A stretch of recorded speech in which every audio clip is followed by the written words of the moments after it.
Hello friends, it's the Alex. Today we're going to be reviewing the very first ever Splinter Cell game. In the top right corner you'll see a very saucy looking smiley face. That's going to represent me because I'm not wearing a shirt right now. So I bet you guys are wondering why it's just a small square in the middle of the screen. Well, it turns out this game and Pandora Tomorrow are both played in aspect 1.33:1 ratio. I don't know why I wanted to tell you all that, but I wrote it down and it felt important. So yeah, moving on from that, I really liked this game and I thought it aged a lot better than I originally anticipated. I think as the game progresses, they try to force combat scenarios, and that's where the game really kind of loses its shine.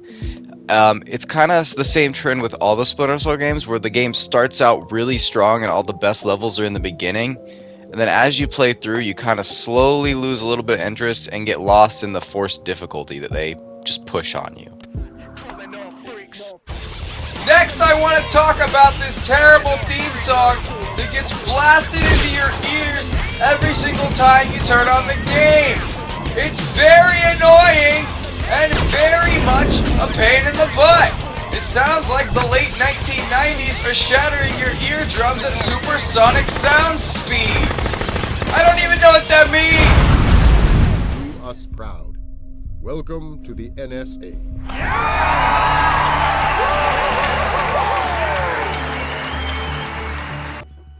Alright, you're a member of the NSA now. So you're going to be doing a lot of shooting out cameras and hacking laptops and crawling around in the dark. And that's really what makes this game great. What makes it more than great is the ability to choose how to approach each situation. You can huck a bottle at someone's head, knock out the NPCs, and control the situation. I like the throwing in this game because it actually takes some skill, unlike Hitman that just laser beams things at people's heads. Oh no, please don't. Alright, so this never gets old. I don't care how old the game is, how bad the graphics are. Ziplining into a window and shattering it is always going to be badass. Then the enemies breach the room and you hide on the edge, and like the music is really tense and the moment's really tense. It's just cool, man. Good story writing, good game writing. Okay, I know it doesn't seem like much, but there's this one scene where you have to slowly pick every single notch on a lockpick while a bomb is about to explode. It doesn't sound like much, but just the first time I was playing it through, it was so tense, and I was like, wow, this is really well made. Alright, so the visuals in this game are spectacular. Like, just how like the lighting works, I think was probably the best of its time, hands down. Like, there's no game that can touch it. Like, you've got these windows, and in the last scene you have that projector that just shines those rays. And then the parkour is also challenging in a fair way too, which I enjoy. Furthermore, you can actually use assault tactics if you choose to. They're there. They're kind of wonky and kind of hokey. But like, if you want to blow somebody up and try to send them into an elevator shaft, by all means try it. If you want to blow them up with a little wall mine and have them hilariously kill themselves, you can do that. It's great.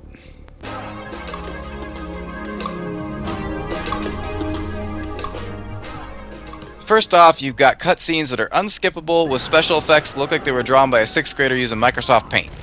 Next up, you got door codes that you have to memorize when they could just pop up on the screen easy peasy. Next up, you got checkpoints that literally pop up if you just walk places, and the medkits sound like you're having sex. Surveillance room is on the top floor. They literally use those sound effects in every game, too. Alright, if you want to open a door while carrying a body, you gotta drop the body, open the door, pick up the body, walk out the door.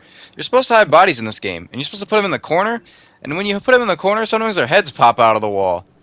It's not a big deal, but just kind of dumb. Alright, and the bane of my existence, the abattoir mission. I don't have any footage of it because I was just yelling and screaming the whole time, so you're going to have to deal with this black screen. There's turrets everywhere, there's so much forced combat, you can't see 2 feet in front of you in this weird cooler sequence. I could make an entire video about how much I dislike this level, but I'll just be positive and say it's not the best. Just kind of get through it because the last mission is really cool and worth it. So yeah. I did beat it, and here's a little bit of proof. Gringo's dead! He killed Gringo! You're goddamn right I killed Grinko. So that's pretty much the video, guys. I think for its time, it's an amazing stealth game. You have Metal Gear Solid floating on there that might be a competitor for its time period, but I think it stomps it. It's got some glaring weaknesses, but I think that they are very much improved in the next titles. So definitely check out Splinter Cell if you haven't. Thank you guys so much for watching, and have an amazing day.